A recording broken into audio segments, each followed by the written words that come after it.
Ya, kita kembali lagi di Insight Ramadan. Kita masih membahas program dari Basnas Bazis ya, bahwa ada program namanya Jakarta Cinta Quran. Dan tadi di awal aja pembahasnya udah dahsyat banget nih pembahasan dengan Pak Nasir dan juga Mas Cuping nih. Mengatakan bahwa Al-Quran itu bukan hanya cuma untuk dibaca ya, tapi bagaimana kita mensyiarkan dan mengamalkan. Waduh, itu Masya Allah banget ya.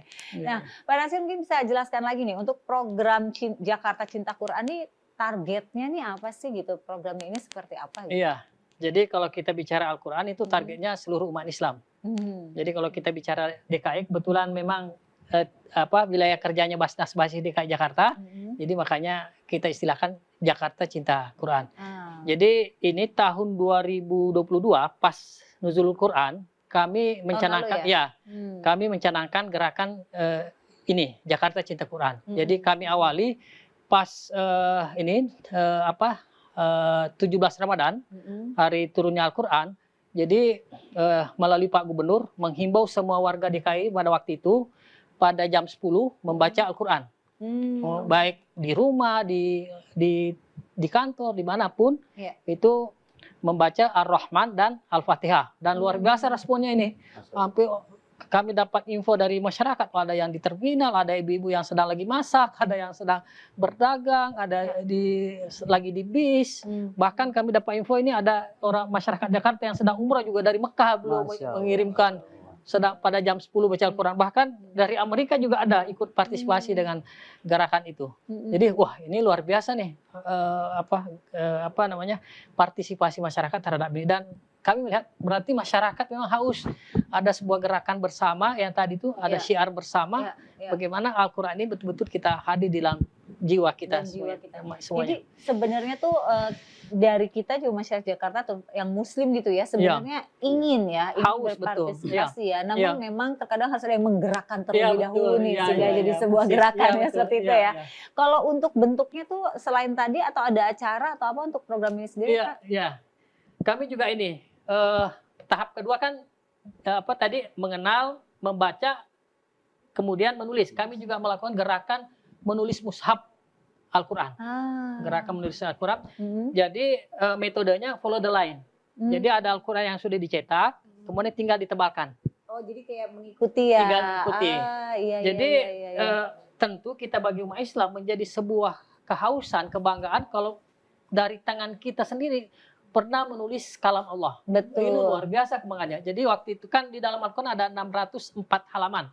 Jadi kami mencari penulis sebanyak 604 halaman. Karena masing-masing satu penulis satu orang. Mulai dari wakil gubernur sampai lurah di DKI semuanya. Kemudian para ulama sampai kepada beberapa artis termasuk pemain sepak bola ikut nulis. Pemain sepak bola Mas Bambang Pamungkas bersedia ikut juga menulis. Menulis karena kan pulpennya kami siapkan, naskahnya kami siapkan, jadi tinggal menulis, tinggal mengikuti. Dan bahkan ada ketentuannya tuh, dan suasana kita buat khusyuk karena memang ketika bicara Al-Quran harus suci, bagi perempuan nggak boleh sedang berhalangan. Kemudian di wali kota itu semua lurah dikumpulkan di sebuah ruangan untuk menulis mushaf. Dan ini luar biasa nih. Semua berpartisipasi di situ ya. Dan animonya besar pada waktu itu.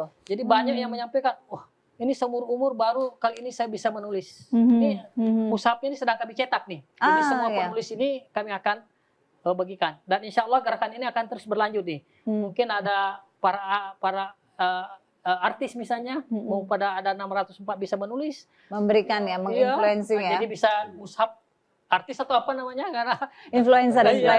Atau apa, atau bahkan atlet. Insya Allah. Jadi kami juga sedang siapkan ini aplikasi nih. Jadi kalau mau daftar, mau nulis mushaf, bisa daftar di situ. Kita akan ini berikan naskahnya untuk bisa ditulis. Baik. Nah, ini kan gerakannya bagus banget ya, Masya Allah, Jakarta Cinta Quran. Dan tadi juga sudah melibatkan banyak lapisan masyarakat sampai pejabat ya ibaratnya ikut menulis di mushaf Al-Quran ini nih. Nah, kalau buat Mas Cuping sendiri nih kan, Masya Allah Mas Cuping kan membacanya kita udah sama-sama tahu lah ya. Masya Allah, itu benar-benar kemudahan yang diberikan Allah loh Mas Cuping ya, di antara orang yang pengen bisa ngaji dengan baik dan benar. Nah, Mas Cuping sendiri kan influencer, anak muda juga gitu ya. Kayaknya kan sekarang orang lihatnya anak muda sekarang tuh kayak jauh lah dari baca-baca Al-Quran gitu. Kok Mas Cuping bisa tertarik mempelajari dan Masya Allah sekarang justru mengajak para anak-anak muda untuk melakukan hal yang sama. Bisa cerita nggak sih backgroundnya gimana? Justru saya baru belajar ngaji ini setelah video saya viral. Ya, karena saya pikir selama ini mungkin metode yang diajarkan oleh keluarga saya ya, hanya sebatas apa ketika saya sudah bisa baca, sudah bisa ngaji, hanya sebatas sepengetahuan itu aja. Ternyata Al-Quran itu banyak sekali yang harus perlu kita kaji bersama, kita pelajari bersama juga. Tentunya juga bacaan-bacaannya harus didasarkan dengan sampai sanadnya sampai ke Rasulullah gitu. Jadi perlu bimbingan dari guru kita. Makanya setelah video saya viral itu, saya baru betul-betul mempelajari tahsin, mempelajari tentang ilmu Al-Quran itu semenjak 2017, 18, 19. Terus memperbaiki bacaan Al-Quran. Nah, terkait dengan tadi sudah disampaikan bahwa program yang tadi disampaikan oleh Pak Nasir ini sangat bagus sekali dan sangat positif. Maka tadi saya bilang selain kita mengamalkan menulis ya ada giroh untuk kita mensiarkan gitu. Mungkin tadi informasi yang mungkin masyarakat yang tidak tahu, yang belum tahu, dengan adanya giroh seperti itu, akhirnya mereka lebih semangat lagi. Bukan cuma hanya di DKI, mungkin saya berharap di seluruh Indonesia ya diterapkan program seperti itu gitu. Saya pernah juga berkunjung ke daerah-daerah yang kita tahu bahwa mayoritas Muslim, ternyata PR-nya itu Pak, itu dari hasil survei dari lembaga perguruan ilmu Al-Quran itu, mayoritas umat Muslim terbesar di Indonesia dan di dunia itu ternyata masih banyak di antara saudara kita yang Muslim itu 50,4% banyak yang masih buta aksara terhadap Al-Quran. Masih ini PR-nya ya, kita sendiri. Belum bisa membaca Al-Qurannya gitu ya. Ini saya tidak, bukan hanya sekedar saya ngomong, tapi saya melihat secara langsung. Kayak ada data juga menyaksikan ya. secara langsung dan ada data juga. Kalau kita buka di Google itu 2017-18 itu dari hasil perguruan ilmu tinggi Al-Quran itu kurang lebih sekitar 54% umat Islam yang masih buta aksara. Bahkan ada yang belum bisa baca Al-Quran, bahkan ada yang masih tertukar huruf-hurufnya ya. Makanya saya sangat mendukung sekali, tadi sempat ngobrol juga sama Pak Nasir, kalau ada program seperti ini ya kita akan siap dukung gitu. Saya Masya Allah. Siarnya dapat ini Insya Allah ya. Masya Allah ya.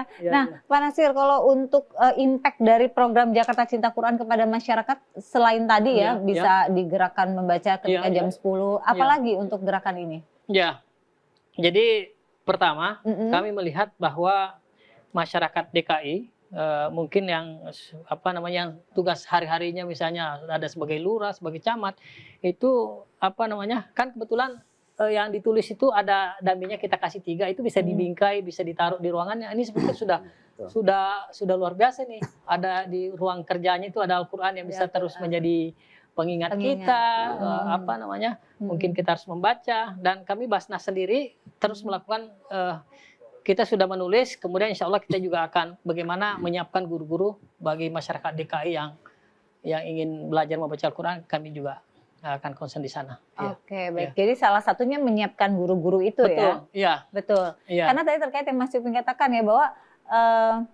ada masih banyak angka-angka yang cukup tinggi di mana masyarakat Indonesia Muslim dan masih buta huruf. Tentu ini akhirnya bersinergi ketika guru-guru itu banyak ya. Ada 54% ya. Saya pikir DKI juga mungkin hampir sama ya.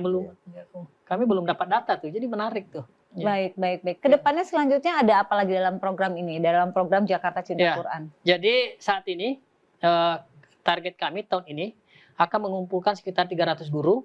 Jadi guru-guru ini yang memang hari-harinya mengajar Al-Quran, kemudian tentu kami juga berikan pelatihan terkait cara mengajarkan. Terkadang ada orang yang punya kemampuan membaca Al-Quran sedemikian bagusnya, tapi ketika mengajarkan mereka perlu metode. Jadi kami siapkan, kemudian kami akan masukkan ke dalam web kami. Jadi kalau ada Uzaki butuh guru, oh ini saya cocok ini, oh satu kampung sama saya nih. Jadi bisa melihat di situ. Bisa memilih yang kira-kira, karena kan baca Al-Quran ini kalau misalnya kayak kita sudah agak usia, kalau terlalu muda juga agak ini juga kalau satu kampung ini, jadi kita agak bebas interaksi. Ada ikatan ya. Betul. Ada ikatan dengan sendirinya ya Pak Nasir ya. Betul. Nah kalau ada acara, mungkin ada acara nggak sih Pak dalam program ini Pak yang akan dilaksanakan dalam waktu dekat? Iya, jadi pertama terkait dengan mushaf kolaborasi, kami akan bagikan ke 604 penulisnya. Kemudian bahkan kita sudah punya pesantren khusus tahfiz. Ada pesantren khusus tahfiz. Tapi yang disabilitas. Oh, untuk disabilitas. Ya, defable istilahnya. Fabel ya. Menarik ya itu ya. Ya, jadi ngajinya itu nggak Pakai urutan begini. Iya. Pakai bahasa isyarat. Bahasa isyarat. Ya, Oh. itu juga termasuk salah satu rangkaian gerakan cinta Quran yang kami lakukan. Jadi tidak hanya ini kan gerakan, jadi tidak hanya hal seremonial, tapi substansinya juga kami coba siapkan. Betul. Mungkin bertanya kenapa kaum disabilitas? Ternyata di DKI itu kaum disabilitas cukup banyak, ada sekitar 44.000. Oh, cukup banyak. Dan ternyata orang tunarungu jarang sekali mendengarkan ayat Al-Quran karena kan selama ini kan penyampaiannya dalam bentuk suara, ngaji segala macam. Sementara mereka nggak dengar. Jadi menjadi kewajiban kami untuk menyiapkan. Misalnya coba kita cari masjid di Jakarta. Ketika khutbah Jumat mungkin jarang yang pakai bahasa isyarat. Sementara banyak yang tunarungu yang hadir sholat Jumat di situ. Betul. Baik. Jadi perlu mereka juga perlu dirangkul ya. Ya rindu untuk mendengarkan Al-Quran. Masya Allah. Ini program yang sangat luar biasa, yang menyentuh berbagai macam lapisan dan bahkan teman-teman kita saudara-saudara kita yang difabel juga menjadi prioritas di mana mereka bisa membaca Al-Quran dengan baik dan benar. Nah, nanti kita akan kembali lagi bahasnya. Ada jangan kemana-mana, tetap di Insight Ramadan.